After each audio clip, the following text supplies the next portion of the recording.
All right. So let's say this person, whoever it may be, was found under a bridge, okay, and nobody knew who they were. Like, so they fingerprinted them, they identified the body. They were dead. They identified the body, and they called the next of kin. Nobody answered the phone. Let's say they called the guy's wife. Nobody answered the phone. They did this for several times, like many times. I guess weeks would go by, and they'd be in the morgue. They couldn't identify them. Well, they could identify the person, so they got the fingerprints. They could identify who they were. Let's say they were Josh Smith, or let's say they were Ricky Primrose. But they basically could not reach a relative to say that they were dead, or a friend, or let's say these people were ministers of a church, and they could not reach any of the people that were of that church for whatever reason. They found out, what did the guy do? He was a minister. He was found under a bridge. They called all the people of the church. No one replied. Say it's like a Twilight Zone episode. I don't even know if this is correct. Hang on. And nobody picked up. Like, they could not find a relative or next of kin or a friend or anybody that would say, do you want this dead body? This person's name is J. Josh Smith. He's dead. He was found under a bridge. Do you want this body? And nobody responded. Let's say they found a person named Ricky Primrose under the bridge. They called the person's wife, and she never responded. She never picked up the phone, or she changed her number. She changed her name. Let's say J. Josh Smith's wife changed her name completely. Instead of Andrea, she was called Andrea, and she changed her name to Andrea Spivey. Okay, let's just say she did. Let's just say Ricky Primrose's wife changed her name to Megan Spivey. Let's just say that. And they couldn't reach her. Okay, so they would take Ricky Primrose or J. Josh Smith. They keep trying and keep trying. Like, this is I don't know the name they gave it, but it was some name. It was like, we identified the person, but we don't have any relatives that are claiming the body. They're an unclaimed person. There we go. They're unclaimed. So they don't know if they really could bury the person or burn the person or what they're going to do with the person. They're unclaimed. So what this medical school started doing, this made national news. Now, I'm not talking about this really happened to Ricky Primrose or J. Josh Smith. I'm just using their names because J. Josh Smith used to be my minister, or he was my pastor at MacArthur Boulevard Baptist. And same thing with Ricky Primrose. He was assistant pastor, and he married Angel and I. I'm just using them as examples because I'm just using names. I did the same thing when I wrote the play. It was a play. It's called Russian Butterfly. I just used their names, basically. And their occupations, yeah, and probably their occupation. Happened to be a minister named Ricky Primrose. I don't even think I said the Baptist Church, but I used their names because it helped me organize when I was writing the story. But anyway, they're unclaimed, okay? And they were found dead, let's say under a bridge or in a pond, and they were unclaimed. And it went, a certain amount of time went by, so they sat in the morgue for, like, let's say a month or something, or even longer.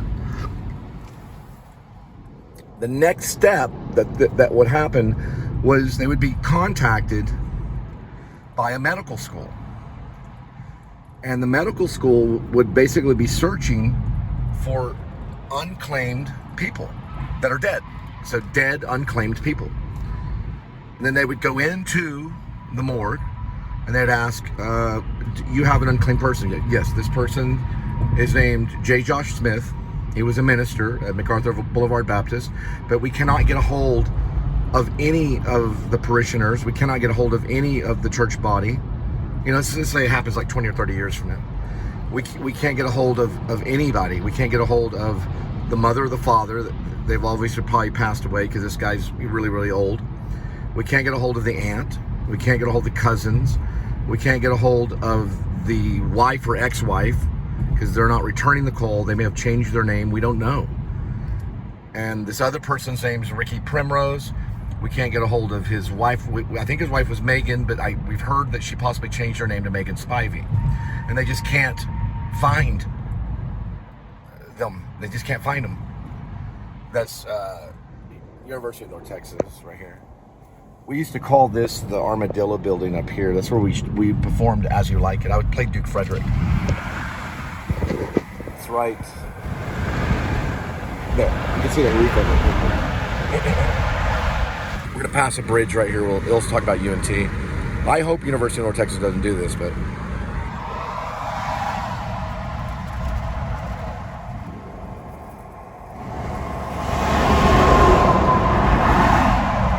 so the person basically is dead. They were found under a bridge.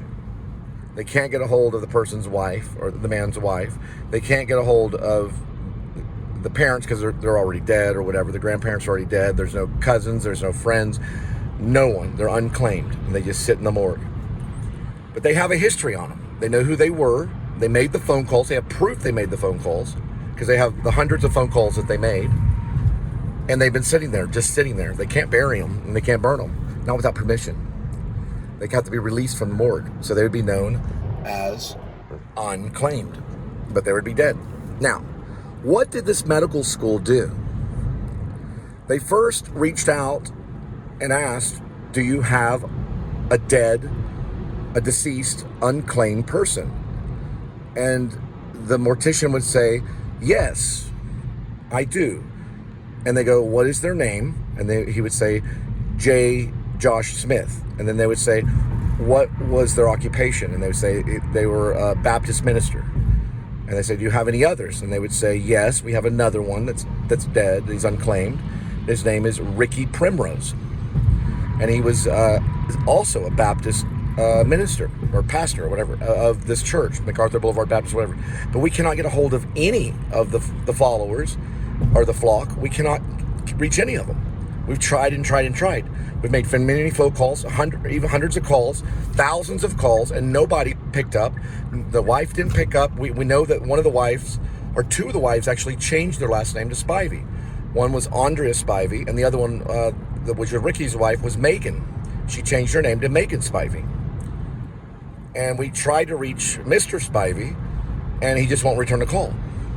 This goes on and on and on and on and on and on and on. Finally, because these two have sat in the morgue for more than a month, and Jesus has not returned like he would for Lazarus, and say, come out, Lazarus, and that didn't happen. They just stayed in the morgue. Okay? No one claimed them. They were unclaimed. So what did they do? They told the medical school that they had been there for 6 months. They have done nonstop research to try to find a single person that would claim them. Nobody would claim them. No one in the family, no friends, no church followers, nothing. And they're just sitting in the morgue. There are police reported ahead. And they're just lying in the morgue frozen. So the medical school would come in, and this is what really happened, and they would bring all this paperwork, all this legal documents. And they say, well, you sign here that this person's an unclaimed person. And they would sign the legal documents, and they would give them money for body parts. So they wouldn't take the whole body. So they would say, okay, that's an unclaimed person, so we have the right to buy this arm for $376. And then they would cut the arm off, and they would ship it to the medical school. It could be anywhere, like anywhere in the country or the world or whatever, They were doing this for a very, very long time. Was it the University of North Texas?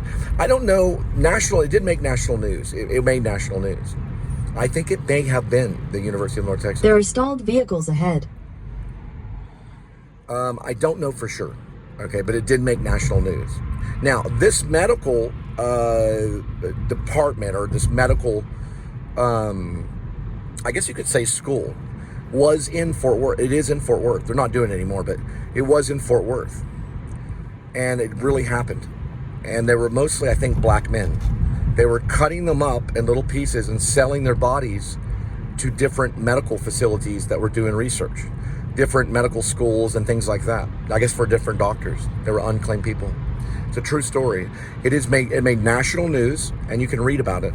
And I do think it may be connected in some way, I think, to the medical field or the medical school at the University of North Texas, but I'm not 100% on that, so I don't want to say that that's true. But I do know where I saw the research, or where I saw the news broadcast, and I do know that they showed that building that's connected to the medical school the university. There's a stalled vehicle ahead. I do know that in the broadcast they did show the University of North Texas Medical School, but I don't know if it was the same one that was for the University of North Texas. I'm not 100%.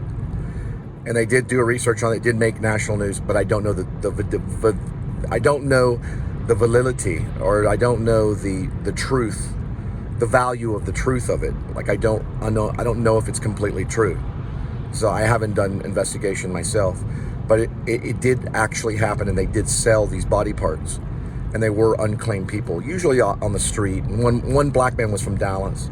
He went crazy and went out in the street. He no longer remembered his name and all this stuff, and he ended up dying on a park bench, and he was unclaimed. His wife didn't answer the phone. His kids didn't answer the phone. His relatives didn't answer the phone, and he was sold. His body parts were sold throughout the Metroplex or throughout the nation. I'm not for sure exactly. And it wasn't all. He didn't end up. Ultimately, he did. He was found, but his parts were shipped to different parts of the land. Let's just put it that way. They were shipped out to different areas. So his leg would have went somewhere, his arm would have went somewhere, his torso would have went somewhere, his head and his brain would have went somewhere. They all went to different areas. Now, when the wife found out, I guess because of the news, they finally did get a hold of his wife. He had an ex-wife, and she sued. Yeah, she sued and won in the lawsuit. And they returned his body, the body parts, they returned them to the wife. Yes, they did. And they put it all in a coffin, and they gave him a proper burial.